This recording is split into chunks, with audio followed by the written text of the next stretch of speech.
दोस्तों legal and legal में एक बार फिर से आपका स्वागत है। आज का वीडियो बहुत खास है, बहुत इंपॉर्टेंट है उन लोगों के लिए, उन मुस्लिम भाइयों के लिए जो साल 2024 में हज बैतुल्लाह जाना चाहते हैं, हज का सफ़र करना चाहते हैं। भारत की हज कमेटी द्वारा, मिनिस्ट्री ऑफ माइनॉरिटी अफेयर्स द्वारा हज के मुतालिक नोटिफिकेशन जारी कर दिया गया है। ये वीडियो इसलिए ज़रूरी है क्योंकि जो नोटिफिकेशन जारी किया गया है उसमें हज के लिए अप्लाई करने का टाइम आपको बहुत ही कम दिया हुआ है। 4 दिसंबर से एप्लीकेशन पोर्टल खुल गया है और 20 दिसंबर 2023 यानी कि सिर्फ 16 दिन का आपको वक्त दिया गया है। 20 दिसंबर 2023 तक आपको हज के लिए अप्लाई करना है। मैं अभी इस वीडियो के द्वारा आपको मोटी मोटी बातें बताऊंगा, लेकिन एक डिटेल वीडियो बाद में करूंगा। आपको बताऊंगा कि किस तरह से आपको अप्लाई करना है। अप्लाई करने के लिए आपको hajcommittee.gov.in की वेबसाइट पर जाना है। वहां दिए गए लिंक पर आप क्लिक करेंगे तो आपके सामने फॉर्म भी खुलकर आएगा और हज की गाइडलाइन 2024 खुलकर आ जाएंगी।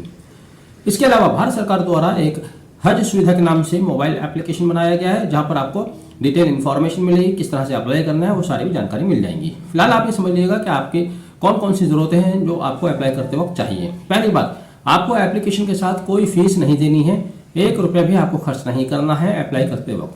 अप्लाई करते वक्त आपके पास वैलिड पासपोर्ट होना चाहिए, आपके हाथ में पासपोर्ट होना चाहिए और आपके पास एड्रेस प्रूफ के रूप में 4-5 चीजें बताई गई हैं, उनमें से कोई एक एड्रेस प्रूफ होना चाहिए। यहाँ पर खास बात यह है, आधार कार्ड को कहा है कि उन्होंने कि मैंडेटरी नहीं है, यानी कि आधार कार्ड जरूरी नहीं है। आधार कार्ड के अलावा आपके पास और भी बहुत से प्रूफ हैं जो कि एड्रेस प्रूफ में मान्य होंगे, जिनमें से नंबर 1 पर आधार कार्ड ही है। आधार कार्ड या बैंक पासबुक या इलेक्शन कमीशन द्वारा जारी किया गया फोटो आईडी, वोटर कार्ड, बिजली का बिल पिछले 3 महीनों का, पानी का बिल, टेलीफोन बिल या गैस कनेक्शन बिल ये पिछले 3 महीनों का। इनमें से आप सारे कागज तैयार रखिएगा, जो भी ज्यादा से ज्यादा आपके पास हो सकते हैं उनको तैयार रखिएगा। आपका एक कवर बनेगा, उस कवर में 4 लोग जा सकते हैं, यानी कि एक फैमिली के 4 लोग एक साथ एक ही कवर में हज कर सकते हैं। अगर 4 से ज्यादा होंगे तो दूसरा कवर बनेगा। अब जैसे मैंने बताया था, प्रूफ ऑफ रेजिडेंस में भी इन्हीं 4-5 डॉक्यूमेंट जो भी ऊपर बताए हैं इनमें से कोई एक डॉक्यूमेंट जाएगा। आपको रजिस्ट्रेशन फीस, एप्लीकेशन फॉर्म बिल्कुल फ्री है, कोई फीस नहीं देनी है। लेकिन अगर आप प्रोविजनली सिलेक्टेड हो जाते हैं तब आपको 81,500 रुपये शुरू में इनिशियल फीस देनी होगी। ये 81,500 रुपये, उससे पहले 300 रुपये प्रोसेसिंग फीस, 300 प्रोसेसिंग फीस देनी होगी, जो कि हज पिलग्रिम प्रोसेस फी अकाउंट नंबर 353981047889 में आपको डिपॉजिट कराना होगा।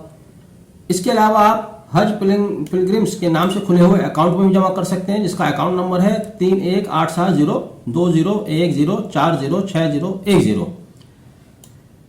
आपको यहाँ पर सब चीज बिल्कुल क्लियर बताई गई है। इस बार जो हज के ऊपर खर्चा आने वाला है मोटे तौर पर वो 10,196 रियाल, सऊदी रियाल का खर्चा बताया गया है। इसके अलावा कुर्बानी के कूपन होंगे 720 रुपए का। इसके अलावा 1500 रुपए का, 720 रुपए का कुर्बानी कूपन नहीं है, 700 सऊदी रियाल का, 700 सऊदी रियाल का कुर्बानी कूपन है। 1 रियाल 22 रुपए का है आज की कीमत, आज की तारीख में। 1500 रुपए आपको मिसलेनियस ड्यूज देने होंगे। कुल मिलाकर जो खर्चा आ रहा है 3,73,000 अगर आप दिल्ली से जा रहे हैं। यहाँ पर खर्चे के बारे में ये भी समझ लीजिएगा कि जो लोग जहाँ से पोर्ट होंगे, जहाँ से बैठेंगे, उनके अनुसार अलग अलग खर्चा होगा। यानी कि फ्लाइट का खर्चा कम ज़्यादा है, जितनी दूर से आप बैठ रहे हैं वहाँ से ज़्यादा खर्चा आएगा। करीब से आप बैठ रहे हैं, दिल्ली से बैठ रहे हैं तो यहाँ से और भी ज़्यादा खर्चा आ रहा है। लेकिन अगर कहीं पास से बैठे हैं तो वहाँ से खर्चा कम आएगा। जैसे बात करें अगर हम अहमदाबाद से शायद सबसे ज़्यादा खर्चा आ रहा है, नहीं अहमदाबाद के अलावा भी है, 3,72,000, चूँकि वहाँ पर एयर फेयर 1,40,073 रुपये आता है। सबसे ज्यादा खर्चा है गया। अगर कोई हाजी हज से सफर शुरू करते हैं तो हज से उनका गया से सफर का खर्चा आ रहा है 4,361 रुपये, जिसमें 1,68,000 रुपये फ्लाइट का खर्चा है। वहीं दिल्ली से जाने वाले हाजियों का जो कुल खर्चा आएगा 3,44,867 रुपये आएगा, क्योंकि दिल्ली से फ्लाइट का खर्चा आता है 1,12,000। तो यहाँ पर फ्लाइट का खर्चा कम है तो टोटल खर्चा भी कम है। अब इसमें एक परेशानी आती है कि जो बुजुर्ग लोग हैं वो किस तरह से हज कर पाएंगे, जो 70 साल से ज़्यादा के हैं। 70 साल से ज़्यादा के बुजुर्ग लोग अगर हज करने जाते हैं तो उनके साथ में कंपेनियन होना चाहिए, वो तभी हज के लिए जा पाएंगे।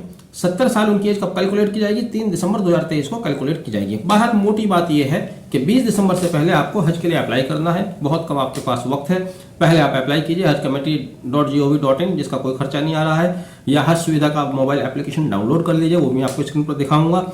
और उसके बाद फिर डिटेल वीडियो हम आगे डिस्कस करेंगे जब आप सिलेक्ट हो जाएंगे, और इंशाल्लाह आप सिलेक्ट होंगे।